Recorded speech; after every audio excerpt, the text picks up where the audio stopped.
European union کے جو ارکان پارلیمنٹ ہیں یا امریکہ کے ڈپلومیٹس ہیں یا برطانوی ہائی کمیشن کے وفود جو ہیں وہ پاکستان میں اہل اقتدار سے تو ملتے ہی ہیں، لیکن باقی پولیٹیشین سے بھی ان کی ملاقاتیں ہوتی ہیں۔ کیا آپ سے کبھی انہوں نے ملاقات کی ہے یا بیک ڈور کوئی رابطہ، کوئی پیغام رسانی کا ذریعہ، ڈائریکٹ انڈائریکٹ؟ میرے ساتھ تو آج تک کوئی نہیں ملا۔ بابا جی جب حیات تھے تب رشینز آئے تھے رات کے اندھیرے میں، شاید اور بھی کوئی آئے تھے، آسٹریلین کمیشن کے تھے یا کوئی اور تھے لوگ۔ ہم نے بابا سے ملنا ہے، انہوں نے آئے بیٹھے۔ دنیا کے وفود آج جرمن بھی آئے تھے، انہوں نے ذکر بھی کیا اپنی تقریر میں ایک میں جرمنس کا۔ تو وہ آپ کو پتہ ہے پھر وہ ایک علیحدہ گفتگو چلتے ہیں کہ آپ کے پاس اتنی پاور ہے تو آپ ہمارے ساتھ ہاتھ ملائیں، ہم آپ کو پاکستان میں جگہ بھی دیں گے۔ جیسے آج ایک لاڈلا ہے بین الاقوامی اسٹیبلشمنٹ کا، اس کو کچھ ہوتا ہے تو ہیومن رائٹس بول پڑتی ہے، اور جناب ہمارے شہداء ہوئے آج تک ہیومن رائٹس نے ایک ٹویٹ نہیں کی۔ آپ نے دیکھا ہے آج یہاں پر ایک لاٹھی لگ جائے عورت کو یا کچھ ہو جائے، غلط ہے سارا کچھ، لیکن میں بات کر رہا ہوں اس کی حوصلہ افزائی نہیں کر رہا جو کچھ آج ہو رہا ہے، اور اس کی حوصلہ شک نہیں کرتا ہوں، لیکن بات کر رہا ہوں ان کی ہمدردیوں کی۔ تب بھی آئے تھے، انہوں نے بات کی کہ آپ ہمارے ساتھ ملیں، تو بابا جی نے کہا نہیں، ہم پاکستان کے وفادار ہیں، ہاں جب ہم حکومت میں آئیں گے پھر آپ سے معاملات طے کریں گے، سفارتی بھی اور خارجی بھی۔ لیکن یہ اگر آپ نے باتیں کرنی ہے ہماری حکومت سے جا کر کریں، ہم اپنے پاکستان کے ساتھ کھڑے ہیں، جیتے بھی اور مرتے۔ امریکی CIA نے ایک بیان دیا تھا کہ ہم نے ایران کے اندر $10,000 کے عوض انقلاب لایا ہے۔ تو ماضی میں انقلاب لانے کی کوششیں بھی ہوتی رہی ہیں اور ابھی بھی کچھ جو ہے وہ ایسے محرکات نظر آتے ہیں۔ آپ کیا سمجھتے ہیں پاکستان میں بھی اس طرح کا انقلاب لانے کی کوشش کی جا رہی ہے یا کی جا سکتی ہے؟ انقلاب کا معنی ویسے پتہ ہے کیا؟ لفظاً منہ کے بل گرنا،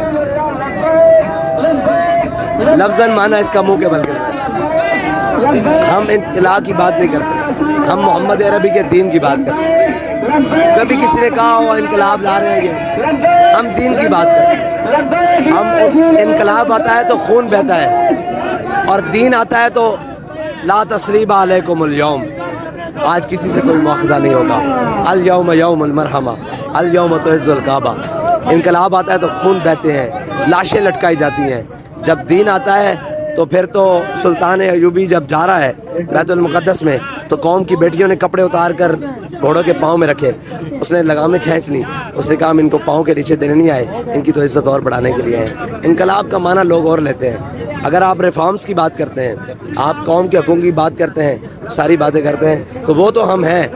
یہ انقلاب کس کو انقلاب کہتے ہیں؟ جو دو لاٹھیوں سے چپ ہو جائے، جو ووٹ کو عزت دو، یہ بھی ان کی انقلابی نعرہ تھا۔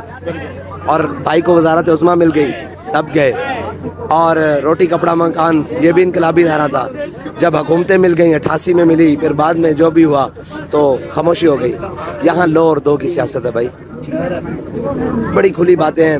یہ ملک ہم نے تقسیم کر دیا ہے، کسی نے بلاول ہاؤس کے نام پر، کسی نے زرداری ہاؤس کے نام پر، کسی نے جاتی عمرہ کے نام پر، کسی نے بنی گالا کے نام پر، اور کسی نے DHA کے نام پر۔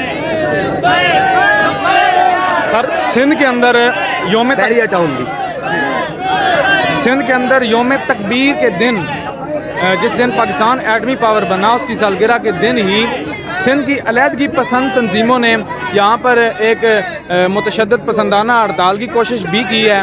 اس کے علاوہ یہاں پہ مختلف مظاہرے کیے گئے ہیں جو کہ ناکام رہے ہیں۔ لیکن آپ کیا سمجھتے ہیں یہ اس کے پیچھے کون سی طاقت کار فرما ہے کہ جس دن پاکستان ایٹمی پاور بنا ہے اس دن ہی پاکستان کے خلاف اور اس طرح کی حرکتیں کرنا؟ دیکھیں پاکستان کے جتنے بھی علیحدگی پسند لوگ ہیں نا، ان کو ایک بات اکٹھا رکھ سکتی ہے، وہ اسلام ہے۔ اگر آپ اس خطے میں اپنے ہمسایوں سے بھی بچ کر، ان کے شر سے بھی بچ کر رہ سکتے ہیں نا، تو وہ اسلام ہے۔ ان کے محبت یا ان کے شر دونوں سے بچ کر رہ سکتے ہیں تو وہ اسلام ہے۔ ہاں، اگر آپ پاکستان کی بات کریں گے تو دیکھیں پھر پاکستان کے اندر سندھی سندھ کی بات کرے گا، بلوچ بلوچستان کی بات کرے گا، پنجاب پنجابی کی بات کرے گا، پختونخوا خیبر پختونخوا کی بات کرے گا، کشمیر کشمیری کی بات کرے گا۔ جب آپ ان کو اسلام کے جھنڈے کر نیچے لائیں گے تو پھر بلال از حبش، صہیب از روم، سلمان از فارس، ابو لہب از مکہ اینچے بولا جبھی، یہ پاکستانیت کا نعرہ پاکستان کی جڑ کو کھوکھلا کر رہا ہے۔ ہاں، پاکستان کو اسلام کے تابع کریں. ہم پاکستانی ہیں. اگر کوئی افغانستان کی بات کرے گا ہم پہلے پاکستانی ہیں. اگر ایران کی بات کرے گا ہم پہلے پاکستانی ہیں. اگر کوئی اسلام کی بات کرے گا تو پھر ہم سب مسلمان ہیں. پھر امت ایک ہوں مسلم حرم کی پاسبانی کے لیے نیل کے ساحل سے تابخا کے کاشگر. اور اگر آپ اس کو دیکھیں نا, سب سے پہلے پاکستان, یہ نعرہ غلط لگایا گیا. میرے بابا نے اس وقت بھی کہا تھا کہ یہ نعرہ غلط ہے. سب سے پہلے اسلام. آپ کا منشور بھی اسلام. اسلام پاکستان ہے. جب تک اسلام رہے گا تو میں بلوچ کو بھی جا کر منا سکتا ہوں, قرآن اٹھا کر منا سکتا ہوں. میں سندھی کو یاسین اٹھا کر منوا سکتا ہوں. مطلب یہ تو پھر ایک عجیب بات ہے. بلوچ اسلام کے نام پر تو جان دے دے گا. جب آپ اس کو اس کی قومیت پر لائیں گے تو وہ پھر پہلے بلوچ ہے بعد میں پاکستانی ہے.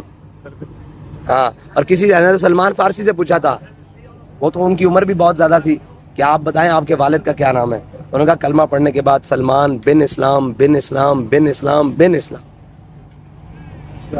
اور گفتار سیاست میں وطن اور ہی کچھ ہے. جس وطن کا معنی یہ لیتے ہیں نا سارے اس میں بسنے والے, پاکستان کی, بنگلہ دیش کو بھی پاکستان سے ملایا جا سکتا ہے اسلام کے نام پر. واپس لا سکتا ہوں بنگالیوں کو معافی مانگ کر, ان سے جو ظلم ہوا یا زیادتی ہوئی یا جو وہ ناراض ہیں. میں بلوچ ناراض کو منا سکتا ہوں اسلام کے نام پر, پاکستان کے نام پر نہیں منا سکتا. ہاں, جب اسلام کے نام پر بنا لوں گا پھر وہ پکے پاکستانی بن جائیں گے. اور اگر اسلام نکال کر منانے جاؤں گا تو وہ پھر بلوچ رہیں گے. ان کو پاکستانی بنانے کے لیے قوم کیوں نہیں بن رہی؟ کیونکہ آپ نے جس مقصد کے لیے پاکستان لیا تھا وہ مقصد کے لیے تو سارے ہجرت کر کے آئے تھے. پھر ہجرت کر کے آئے تھے, قوم کیوں نہیں بن رہے؟ اس لیے کہ آپ نے وہ مقصد نکال کر پاکستان کی بات شروع کر دیا. ہاں پاکستان کی بات کرو, ہم نے کہا نہیں, ابھی پورے انٹرویو میں کہا ہے کہ پہلے پاکستان کی بات کرو, لیکن اسلام کے ساتھ بات کرو, اسلام کے پرچم کے نیچے بات کرو. اسلام کو نکال لو پھر تو ہر کوئی اپنا ہے.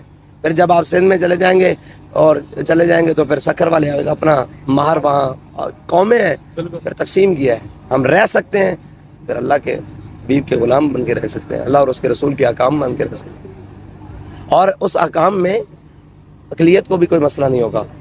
اسلام تو وہ دین ہے کہ مسلمانوں نے ایک قلعہ چھوڑا, پہلے لیا ان سے, انہوں نے جزیہ دیا, یعنی کہ جزیہ دیا اور جزیہ دے کے وہ قلعہ لے لیا. مسلمانوں نے جنگی حکمت عملی کے تحت وہ قلعہ چھوڑنا پڑا. جاتے وقت انہوں نے سارا مال, سارا اسباب جو اس وقت کا گورنر تھا اس کو جا کر دیا. اس نے کہا ہم نے آپ سے جزیہ لیا تھا, ہم آپ کے جان مال کے محافظ رہیں گے, لیکن اب ہم جا رہے ہیں, یہ آپ کا مال اور یہ آپ کا سارا کچھ ہے, یہ آپ واپس رکھیں, ہم آپ کی حفاظت نہیں کر سکتے. تو جب مسلمانوں کی فوجیں اور وہاں سے لوگ نکلے نا, جتنے بھی انتظامیہ تھی اس شہر سے جب نکلی, تو عیسائی کھڑے ہو کر ایسے اپنی جھولیاں اٹھا کر کہہ رہے تھے کہ یا اللہ ایسے دشمنوں کو پھر واپس لے آنا. ہاں, نہیں بتائیں گے. ہاں, میں کہا نا اقبال نے کہا گفتار سیاست میں وطن اور ہی کچھ ہے, ارشاد نبوت میں وطن اور ہی کچھ ہے. بہت شکریہ سر.